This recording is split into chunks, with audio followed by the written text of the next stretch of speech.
पंजाब में स्थित सिख धर्म के 3 तख्त साहिबान वाले शहरों को पावन शहरों का दर्जा देना पंजाब सरकार के लिए बड़ी सौभाग्य की बात है।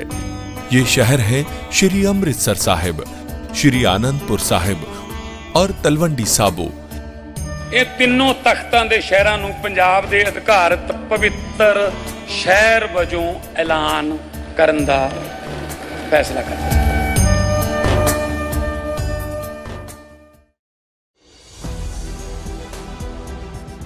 नमस्कार, आप देख रहे हैं 4 PM और मैं हूं आपके साथ निधि तिवारी। पूरे उत्तराखंड में इस वक्त पब्लिक सड़कों पर है। उत्तराखंड में आजकल चारों ओर भीड़ ही भीड़ नजर आ रही है। 11 सालों में पहली बार ऐसा हुआ जब बीजेपी के गढ़ में जनता ने बीजेपी के ही चीफ मिनिस्टर का घर घेर लिया। हजारों लोगों की भीड़ ने मुख्यमंत्री के बंगले की तरफ कूच किया और ये कोई किराए की भीड़ नहीं थी। इस भीड़ में छात्र हैं, छात्राएं हैं, महिलाएं हैं, बुजुर्ग हैं, सभी लोग अपनी मर्जी से सड़कों पर उतरे हैं और मांग सिर्फ एक है, उत्तराखंड की 19 साल की बेटी को न्याय मिले और लोग सीबीआई जांच की मांग कर रहे हैं। जी हां, अंकिता भंडारी हत्याकांड को लेकर उत्तराखंड की राजनीति एक बार फिर गर्मा गई है। रविवार को करीब 1500 लोग देहरादून में मुख्यमंत्री आवास का घेराव करने के लिए निकले। प्रदर्शनकारियों की मांग साफ थी, मामले की सीबीआई जांच हो और उस वीआईपी का नाम सार्वजनिक किया जाए जिसका जिक्र एसआईटी जांच में सामने आने की बात कही जा रही है। अंकिता भंडारी मर्डर केस की जांच सीबीआई को सौंपने और वीआईपी का नाम सार्वजनिक करने की मांग करते हुए करीब 1500 लोग देहरादून में सीएम आवास का घेराव करने के लिए निकले। हाथों में बैनर और पोस्टर लिए करीब 11 बजे परेड ग्राउंड से निकले। पूरे रास्ते वो अंकिता भंडारी को न्याय दो, सरकार जवाब दो और बीजेपी सरकार मुर्दाबाद जैसे नारे लगाते रहे। बड़ी संख्या में मोदी के सीएम को घेरने की तैयारी थी, लेकिन मोदी जी के सीएम के पसीने छूट गए और फिर पुलिस को आगे कर दिया। फिर परेड ग्राउंड से 2 किलोमीटर पहले ही चारों तरफ से बैरिकेडिंग लगा के पुलिस ने सील कर दिया। सीएम आवास से 2 किलोमीटर पहले करीब 450 पुलिसकर्मियों को तैनात कर दिया गया, जिन्होंने बैरिकेडिंग कर प्रदर्शनकारियों को रोक लिया। इस दौरान काफी देर तक बैरिकेडिंग के पास प्रदर्शनकारियों और पुलिस के बीच धक्का मुक्की हुई। कुछ लोग बैरिकेडिंग पर चढ़कर आगे बढ़ने की कोशिश करते दिखाई दिए और घंटों तक ये हंगामा चलता रहा। इतिहास गवाह है उत्तराखंड का। उत्तराखंड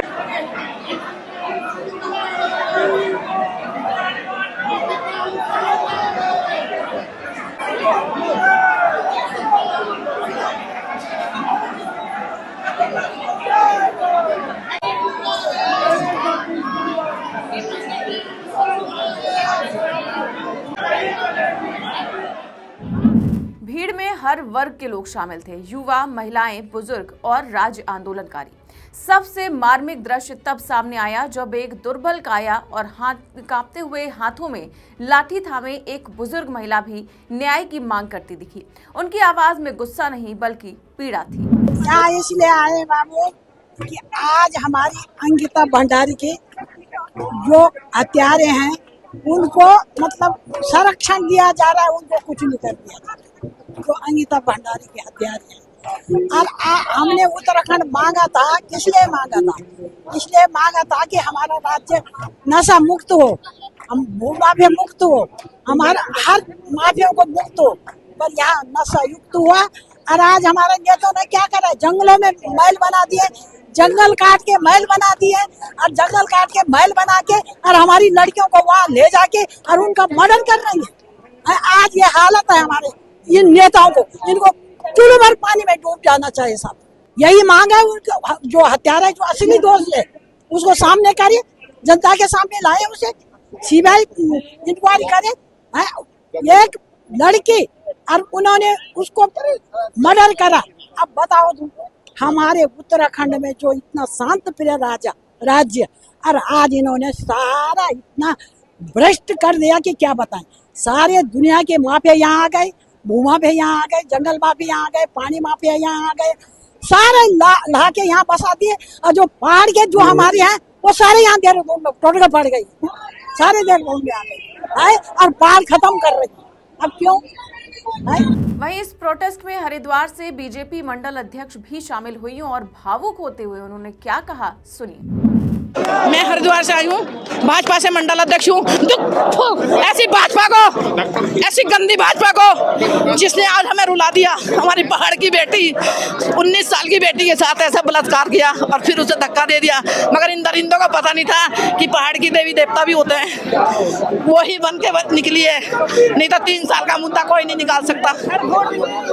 3 साल का मुद्दा कोई नहीं, इन्होंने सोचा था कि ये बता मान जाएगी, मगर वो देवी बन के निकली है। 19 साल की बच्ची अपने रिसोर्ट, हमारे पहाड़ों में रिसोर्ट खोल रखा, हमारे पहाड़ों में सर्विस चाहिए ना बेटियों की, हमारे पहाड़ों में इनको दारू चाहिए, हमारे पहाड़ों से। और बच्चे हमारे होटलों में बर्तन मांज रहे हैं, पढ़े लिखे बच्चे होटलों में। हमारे बच्चों को तो नौकरी है ही नहीं, हमारे बच्चों को नौकरी नहीं है, पढ़ लिख के उन्हें गुमराह कर रहे हैं और बेटियों को आगे ला रहे हैं और कह रहे हैं सर्विस दो।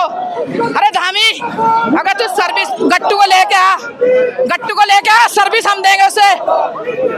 अंकिता भंडारी ने तो जो सर्विस दी बेचारी ने, अगर वो सच्ची ना होती ना तो मरती ना। पहाड़ की बेटी थी, उसने कुछ सोचा का मेरे, ठीक है देवी। और मैं तो अंकिता से कहती हूँ, जहाँ भी बेटी तू हो, तेरी आत्मा को शांति मिले और इन दरिंदों के कीड़े पड़े। ये अगला 27 का चुनाव तो लड़ नहीं आएंगे, इनको लकवा मारेगा। दामी मेरी आवाज सुन लेना, मैंने तेरे साथ एक बार देहरादून में बातचीत हुई थी, भाजपा से मंडल अध्यक्ष हूँ। ऐसी मंडल अध्यक्ष का, ऐसी भाजपा सरकार का तू कीड़े पड़ा तू। तो देखा आपने इस मामले पर लोगों में कितना गुस्सा है। लोगों का दावा है कि इस मामले में बीजेपी से जुड़े कुछ प्रभावशाली लोगों के नाम सामने आ सकते हैं। इसी वजह से सरकार सीबीआई जांच से बच रही है। कांग्रेस नेताओं ने कहा कि अगर सरकार के हाथ साफ हैं तो वो जांच किसी स्वतंत्र केंद्रीय एजेंसी को सौंपने से पीछे क्यों हट रही है। बता दें कि ये मामला 2022 का है, लेकिन अचानक पिछले हफ्ते फिर से ताजा हो गया जब एक उर्मिला सनावर नाम की एक एक्ट्रेस ने एक ऑडियो जारी किया, जिस ऑडियो टेप में कई खुलासे थे। उस ऑडियो में ये भी खुलासा था कि बीजेपी के कई बड़े नेता वहां रिजॉर्ट में रुकते थे और रोज वहां पर रंगरलियां मनाई जाती थी, यानी एक बड़ा रैकेट चल रहा था। और उस ऑडियो टेप में उर्मिला सनावर ने जिक्र किया एक बीजेपी के नेता का, जिसे उन्होंने गट्टू के नाम से पुकारा। ऐसे में विपक्ष से लेकर आम जनता तक सभी ये कह रहे हैं कि क्यों नहीं बीजेपी इस पूरे मामले में तहकीकात करा रही है। सीबीआई जांच के आदेश दे रही है कि ये पता चल सके कि आखिर ये गट्टू कौन है जिसको स्पेशल सर्विस न देने की वजह से एक 19 साल की बेटी की हत्या कर दी गई। वो बेटी जिसका नाम अंकिता भंडारी था, जो 19 साल की थी, एक आम परिवार से आती थी, जो ऋषिकेश में एक बीजेपी लीडर के रिजॉर्ट में रिसेप्शनिस्ट का काम करती थी। और सितंबर 2022 में ऐसा कहा जाता है कि उसको कई बड़े नेताओं के सामने पेश करने के लिए दबाव डाला जा रहा था। जब उसने मना किया तो उसके साथ जबरदस्ती बीजेपी नेता के बेटे ने दुष्कर्म किया और बाद में हत्या कर दी गई। विपक्ष का दावा है कि इस मामले में बीजेपी से जुड़े कुछ प्रभावशाली लोगों के नाम सामने आ सकते हैं। इसी वजह से सरकार सीबीआई जांच से बच रही है। अगर सरकार के हाथ साफ है तो वो जांच किसी स्वतंत्र केंद्रीय एजेंसी को सौंपने से पीछे क्यों हट रही है। विपक्ष का तर्क है कि जब मामला इतना संवेदनशील है और जनता का भरोसा डगमगा चुका है, तब सीबीआई जांच ही एकमात्र रास्ता है जिससे सच्चाई सामने आ सकती है। सरकार की ओर से अब तक यही कहा जाता रहा है कि एसआईटी निष्पक्ष जांच कर रही है और किसी भी दोषी को बख्शा नहीं जाएगा। लेकिन लगातार हो रहे प्रदर्शनों और बढ़ते दबावों के बीच ये दलील लोगों को संतुष्ट नहीं कर पा रही है। देहरादून की सड़कों पर उतरी भीड़ ने साफ कर दिया है कि अंकिता भंडारी केस अब सिर्फ एक कानूनी मामला नहीं बल्कि राजनीतिक और सामाजिक सवाल बन चुका है।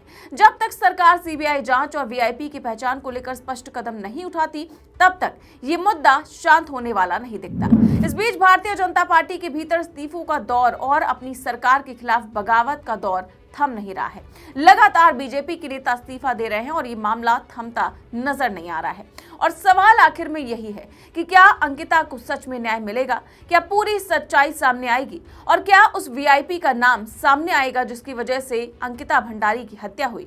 पूरे मामले पर आपकी जो भी राय है हमें कमेंट बॉक्स में अपनी राय जरूर दें। चैनल को सब्सक्राइब भी करें और ज्वाइन भी करें। नमस्कार।